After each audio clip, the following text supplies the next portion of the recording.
back with Project Aego again.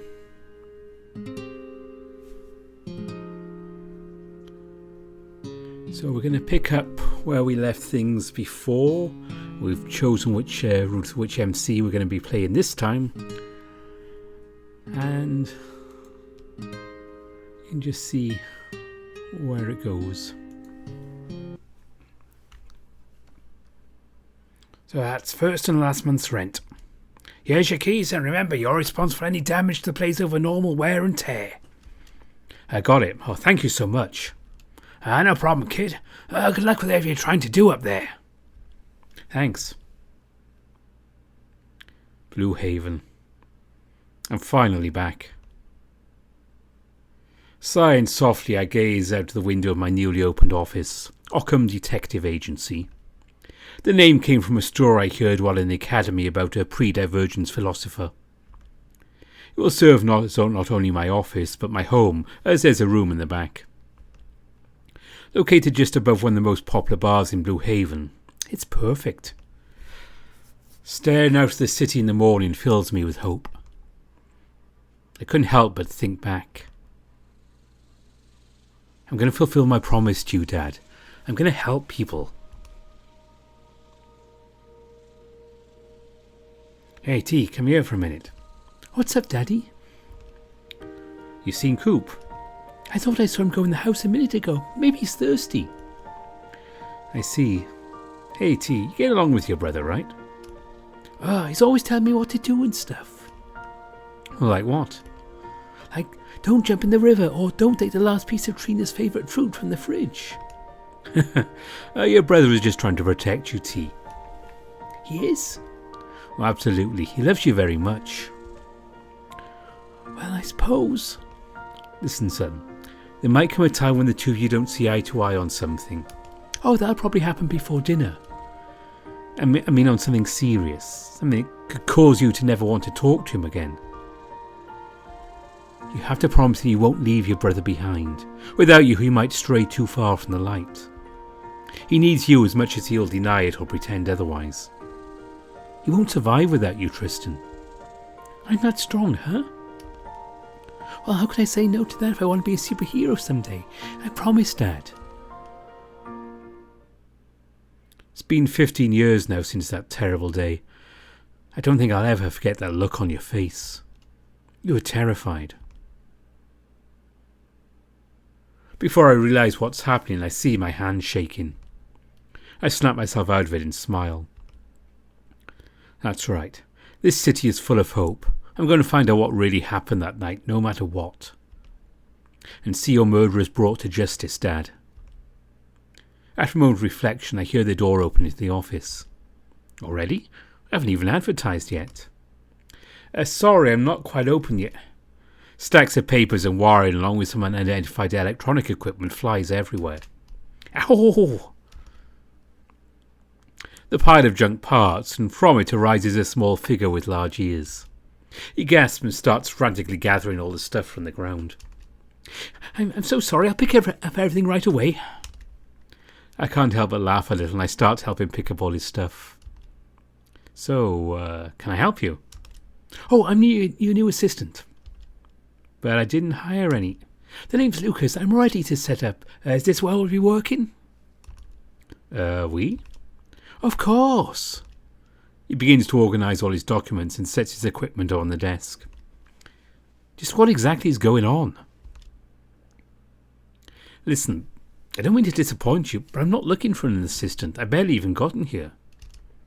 He flicks his ears a bit and wiggles his nose while continuing to set his equipment up, pausing for a moment to look around the office.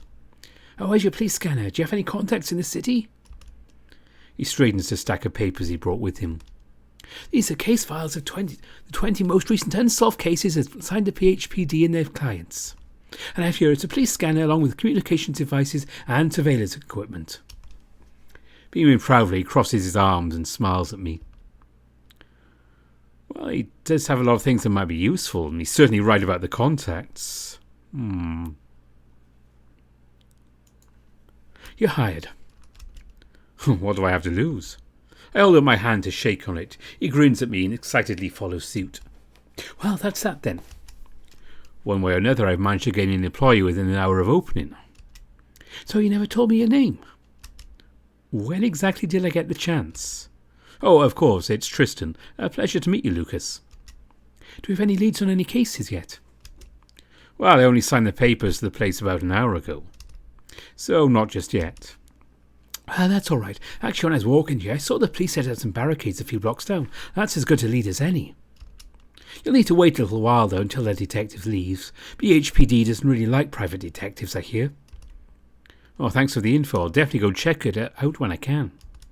Oh, and take this. It's a communicator. Well, that's nice. It's my latest design. It uses exawave tech to bounce signals off the atmo barrier so it gets some great distance.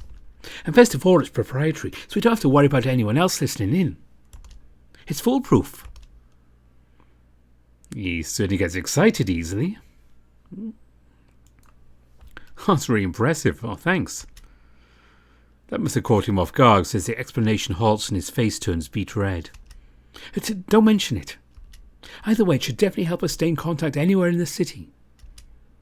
So, Lucas, I gotta ask, just how did you know I was here? Like I said, I only just got here an hour ago. Word travels fast around this place. It definitely seems like there's more to the story than that, but I decide to let it go for now. Besides, as strange as it is, I'm pretty lucky that he is here.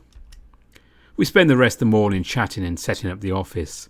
For all of Lucas's equipment, it actually starts to look at least somewhat professional.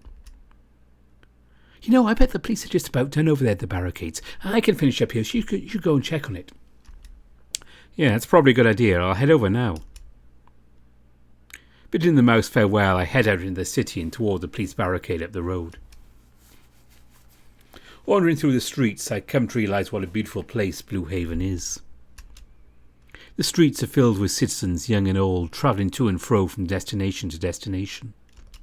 Children walk together on the sidewalks, excitedly talking back and forth, sharing stories and trying to impress each other. Then there are those who threaten this way of life every single day here. Just like those who took part in Dad's murder 15 years ago. The police said they never found any leads, and the reason my dad was killed was probably the result of an interior scuffle. As if my dad would work for horrible people like the mob. It couldn't be. No matter what, I am going to find out what really happened and clear my dad's name. Before I realise it, I arrive at the scene.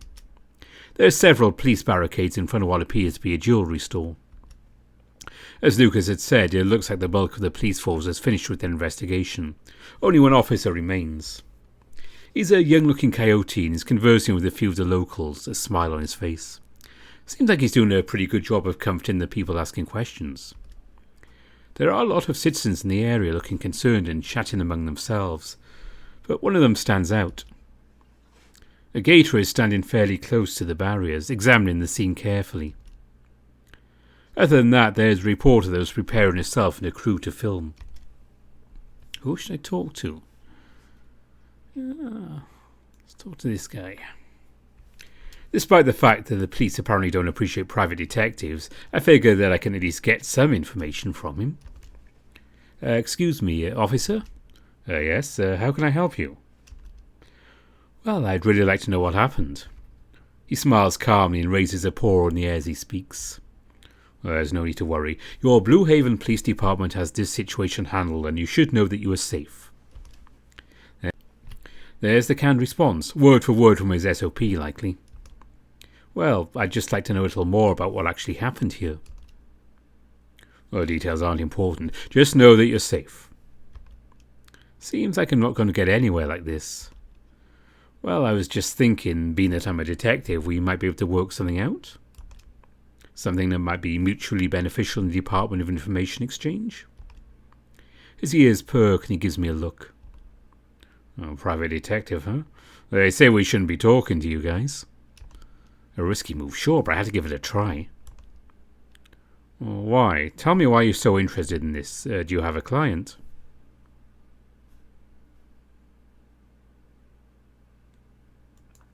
I just thought I may be able to help. Clearly it's not the answer he's expecting, as his eyes widened a bit and he gives me a happy smile. Oh, we could use a few more like you on the force. You interested in joining? I don't think so. Well, I suppose it couldn't hurt. It's not like we have a whole lot of information anyway. And for some reason, I really feel I can trust you. He stands at attention and salutes. Officer Jacob Kennedy at your service. How can I be of assistance? Well, that was easier than I thought. Oh, thanks so much, Officer Kennedy. Oh, please call me Jake.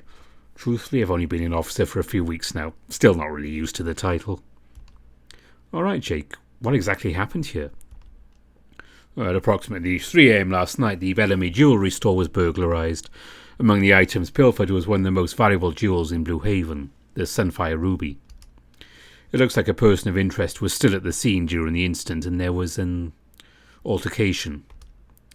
The POI was killed by penetrating trauma to the head, and his body was left behind. There have been no witnesses found. Body. So there's still a body in there. Jake nods softly, his expression glum. Have they ID'd the body? Well, if they did, they didn't tell me who it was. A sudden look stretches across his face. So the police have any leads whatsoever? Well, if we do, it sure doesn't look like it. I was just told to watch the scene and try and keep the crowds calm while it's all sorted out. So there's a killer on the loose and the police have no ideas. So you're just telling everyone they're safe. He lowers his ears. Oh, yeah, well, that's the gist of it. Well, the people need to stay calm. We won't be able to figure out anything if things get out of hand. Please, don't go around telling everyone. The look he gives me is sincere, and he did have a point. How could I refuse his request? Yeah, definitely right about that. It just seems like there would be at least some kind of clue. Could I go take a look? Oh, I don't think that's a good idea. I could lose my job. Well, that's all right then. I wouldn't want that to happen. Listen, if you come back later on, I might be able to make something happen. Well, let me know if you're interested. I see. Any suspects? Well, the owner and other employees are being located and questioned now. As of yet, there is no one in particular that stands out at all obvious. Any other useful info? Well, there was one thing, but it's a bit strange. Oh, well, at this point, any little bit of information could help. The coyote seems hesitant and can't make eye contact as he speaks. There's a rumour going around about the Sunfire Ruby, one of the gemstones that was stolen. They say that it's magical. He hushes at the end of the last sentence and looks around, making sure no one is listening in. Magical? What do you mean? Well, the rumour said that anyone who has the jewel would have the power to communicate with the dead. That's just silly. Nothing like that could be possible, right? The police refused to even put that one on the record. His tone seemed to betray his words. Was it entirely out of the question? Either way, the gem is gone, so even if we could use it to talk to the dead, we'd have to recover it first. You're right. Well, I appreciate your help, Jake. I'm going to keep looking around. Oh, it's no problem. I just hope that someone can get to the bottom of this, for this city's sake. I wave to him and begin to walk away, and I feel a firm paw grab my wrist. Listen, if you find out anything else out, would you mind returning the favour and letting me know? I put a lot on the line even telling you all this. A friend on the police force could be a great ally indeed. Of course, I'll return the favour for sure. Jake smiles, and I think I see his tail wag for a second before resting peacefully. Well, thanks. I knew they were wrong about you private detectives. I will, Jake. Well, at the very least, maybe you'll be able to find something that we couldn't. Oh, by the way, I didn't catch your name. It's Tristan. Tristan, huh? Why does that sound familiar? Oh, take my contact info, just in case you find anything out and feel like sharing. He seemed to think for a moment before giving up and flashing me his handsome grin again. You take care now, Tristan. Let's see what this gator is doing there. That gator looks awfully concerned with the scene in the jewellery store. I decide to see if they know something. As I step close to them, they notice me coming and study me awkwardly until I finally get close enough to speak. Excuse me, So there you are. Wait, never mind. I thought you were someone else. What an odd character. Do you know what's going on here? They suddenly seemed completely uninterested in me, looking back over the scene and waving their paw away. I can't help you. I see. Well, thank you for your time. No response. They just go back to examining the scene, just like before I approached them. This one is definitely suspicious, but they don't exactly seem dangerous, so I decide to just leave them be for now. So, what do we have left to talk to? Just the reporter. If the reporter has enough information to do a story, then maybe she'll tell me something. It's worth a shot, at least. It looks like she's just finishing up a take, and her spry rabbit cameraman picks the camera up quickly and steps away. She's sighing and stretching a bit, so I figure it's a good time to approach. Excuse me, miss? Her eyes flash my way quickly and she smiles. You a cute one. What can I do for you? My, she is forward. I stumble over my words for a moment and flatten my ears. I was wondering if you could tell me about what happened here. You could just watch my report at 5 this evening, sweetie. She keeps her smile on the entire time, yet doesn't appear wry at all. Oh, which network? Her eyes brighten a little bit.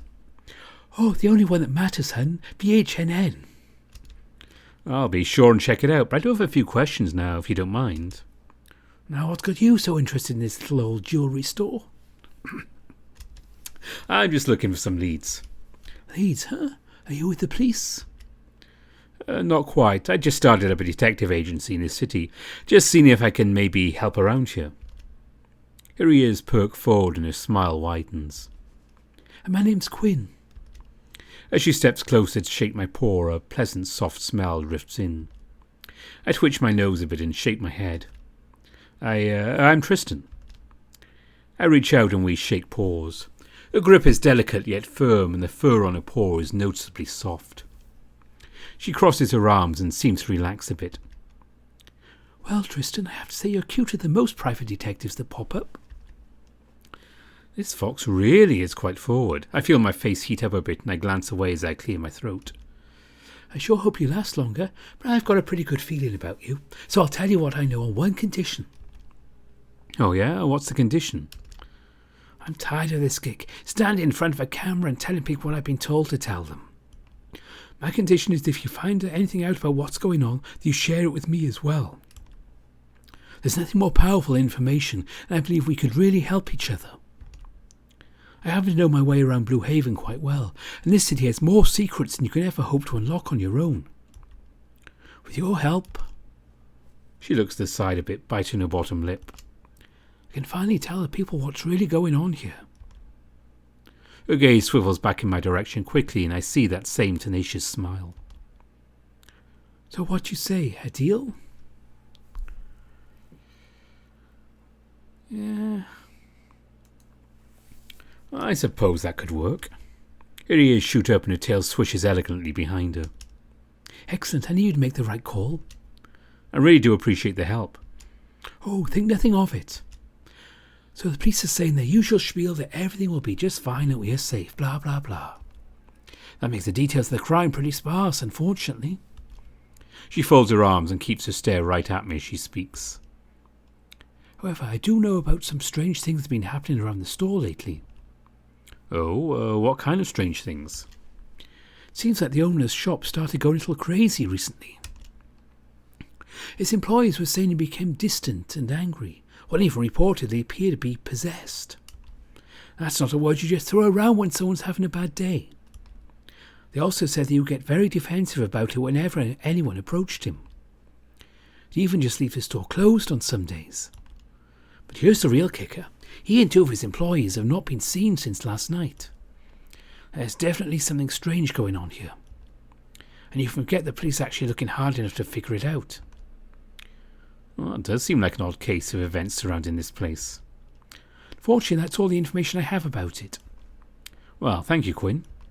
My pleasure. Just remember to think about me if you find out anything else. I feel her pause enclose one of mine. She pulls it up to her chest, squeezing it tightly. We can't leave this one to the police, Tristan. Her last words felt serious, as if there was something very personal to her going on. You're absolutely right about that. The same cameraman from before comes back and whispers something in Quinn's ear. She seems annoyed. Well, they didn't approve that take, so as much as I'd rather sit and chat with you, I've got more work to do. I do hope to hear from you soon. She gives me one last sincere smile and strides by me. Her tail brushes my leg gently and the same soft alluring scent drifts into my nose. Without so much as a flinch, she holds her microphone up and stands back in front of the camera. As I step away, a child runs toward me with obvious distress in her eyes. Mister, please, you have to help. I get down on one knee and look at the child. She can't be more than 9 or 10, a cute little raccoon with a look of pure distress on her face. Putting a paw on her shoulder, I smile at her and speak softly. Of course I'll help. What's your name? Liza. She's snivelling and her face is covered in tears. Well, thank you, Liza. Now what's wrong? It's my daddy. He's missing. Missing? He can't be the body in the building, can he? When did you see him last, Liza? This morning. He said he had some business that he would come back and see me before he worked today, but he never came back.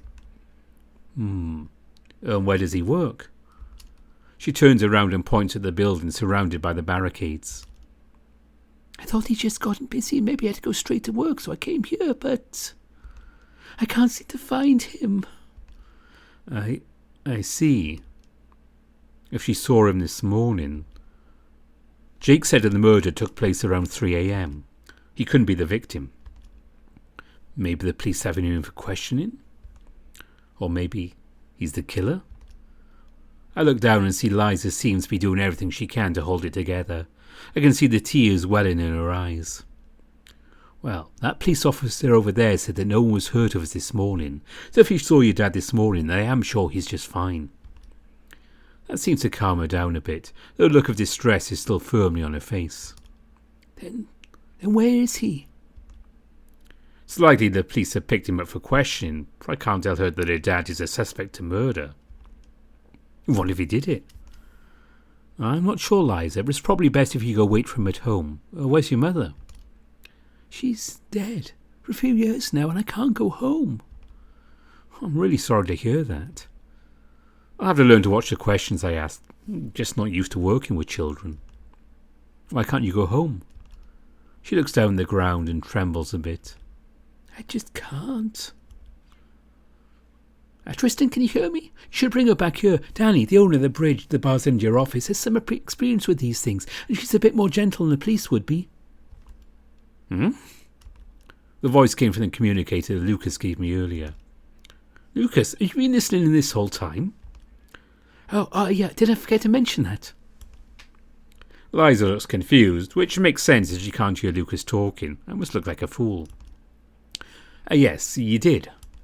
I'm sorry, Tristan, but you definitely want to get back here soon. I've got something you're going to want to see. Sighing softly, I turned back round to Liza. I can't just leave her wandering around here. There's no telling who might take advantage of her. I'll have to trust that Lucas knows what he's talking about here. Liza, I know a place where I can take you. You'll be safe, all right? Then I'm going to look for your father. When I find him, I promise I'll come right back to you. She seems hesitant at first, but then she takes a look around the crowd again and slowly nods. All right. I grab her hand and hold as we walk back in the direction of my office. I hope whatever Lucas has is some type of clue as to what's going on here. A murder and a missing person on the first day here, huh? Looks like I've got work to do. So Liza, I'm going to ask you a few questions, okay? I need you to answer them the best you can. Any small detail might be able to help me find your dad. She nods at me and looked around, sullen. So you said you saw your father this morning, right? Do you remember what time it was? No, not exactly. The light had just started coming through the windows. Well, that means he may have been the one that discovered the body. If that's the case, he may be with the police at the station. Thank you, Liza. That will help a lot. Has there been anything out of the ordinary lately? She bites her lip a bit at the question. Well, Dad was really sad ever since Mom died. He was sad, but he always took care of me. This past week, he was so happy, like something good, but I didn't know what. Only he was weird too, and I felt like maybe he forgot about me. She starts sniffling and weeping again, trying hard to hold back the tears. But he was so happy, I didn't want to make him sad again. I may have pushed too far. She weeps into my leg and I hold her head there for a moment. What can I do or say to make this situation better for her? I'm not sure. I hold her head for a moment and stare at the ground as we resume walking. I snap out of my daze and see we've arrived at the bridge. It's still close to business, but I stepped inside and look around. And there you are. He gets down on his knees and gives Liza a big smile. I have good news for you. Come here and look at this. He pulls the confused raccoon child over the closed circuit monitor that's behind the bar.